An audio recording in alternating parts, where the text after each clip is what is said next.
I'm showing my Erased Heritage collection. The Erased Heritage collection is a combination of a very old traditional Persian and Turkish design, combined and married with the view of, of my view of contemporary textiles. So it comes across and it looks a little bit like as if something would have happened on an old existing carpet, but this is not the case. So I'm using the traditional production methods and techniques, but trying to create something totally new, trying to break the rules a little bit. So this is in general my concept, my idea. The Erased Heritage collection exists already since a couple of years, but we keep developing it actually every year. We keep injecting new ideas every year. I mean, it's not that we would produce hundreds of these pieces, but in general we actually produce on order. So everything is customized and bespoke. So the pieces we show here and at other exhibitions are more or less sample carpets, pieces to attract the audience and to explain the concept.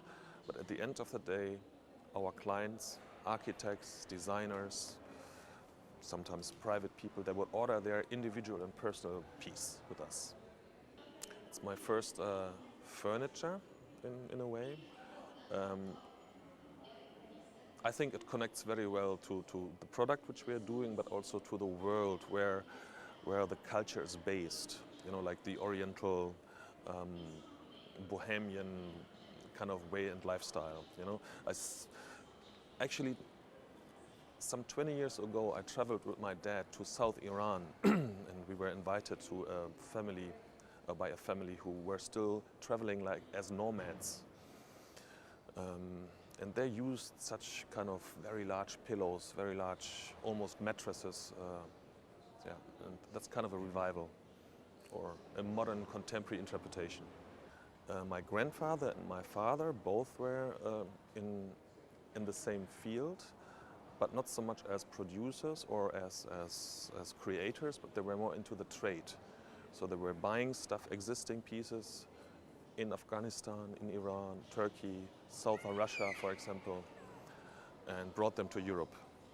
At that time, it was pretty uncommon that carpets would have been customized. So you actually have seen a piece, you liked it, and you bought it or not. But today, in our days world, everybody actually, especially when it comes down to a certain level, expects individual solutions. And that's what we kind of try to implement and try to bring into our industry. And to be honest, not at all, actually. As many young people, you actually don't want to follow the footsteps of your parents or whatever. But I was obviously I grew up in that environment, so I must have inhaled it a lot. After school and after my education and civil service, I traveled to India, stayed there for a couple of years, and I lived kind of a hippie life. So really nothing to do and no connection to my parents' kind of industry. After 2-3 years, I ended up in Kathmandu, in Nepal, and I met a former supplier of my dad.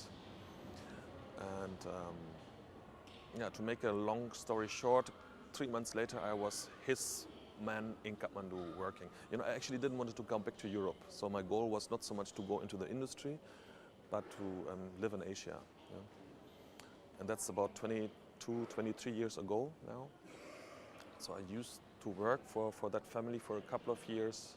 They have sent me all around the region. I ended up in Mongolia, in Tibet, in China, in all these countries, until he retired, and he then offered me to actually buy his workshop. And innocent as I was, not knowing what it actually means to run a business, and even a design-orientated business, I agreed. Asked my dad to come and double check whether this is really a cool idea, and he liked it a lot and he supported me. And that's when we started the brand. And it took us quite some years to leave the deep valleys of inefficiency, because I'm not an educated designer. I must admit that and say that. So I had to learn those techniques, how to develop and how to you know, be effectively creative. I'm not against it, yes. And I think it's a term which,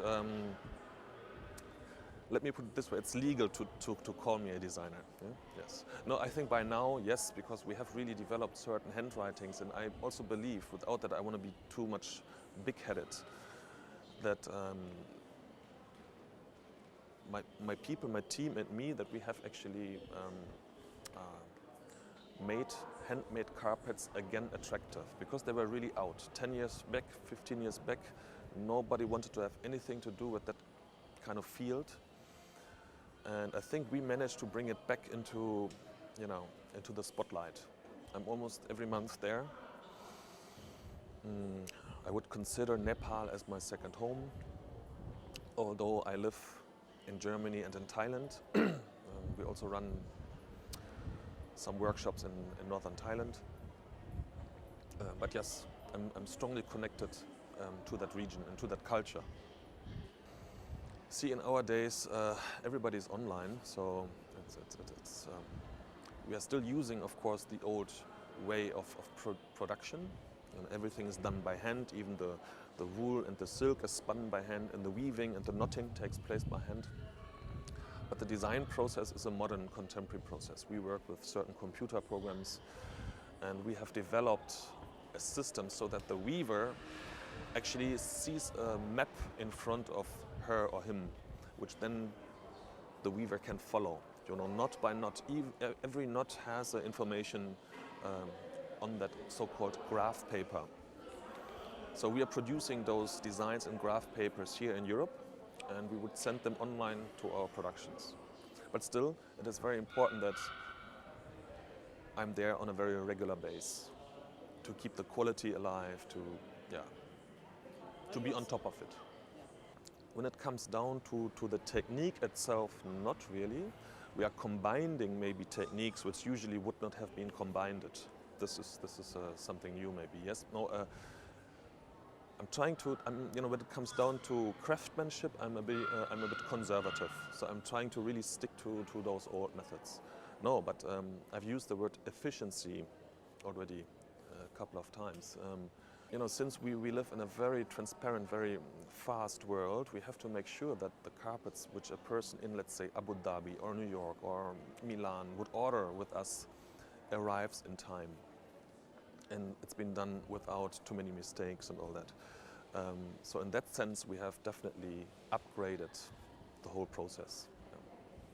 Once in a while, yes, but see, I'm responsible for almost 2,000 people in various workshops, and it is very important that I keep these people happy and that I'm able to feed them with work.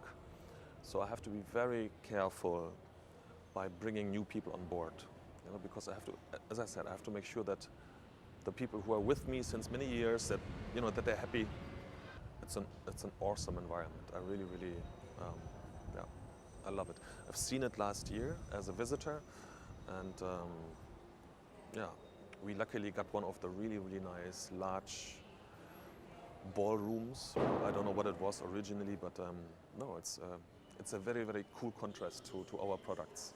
And I see a lot of people coming in and being really, really amazed by the environment, but also by the combination of the environment and our products. It's fun.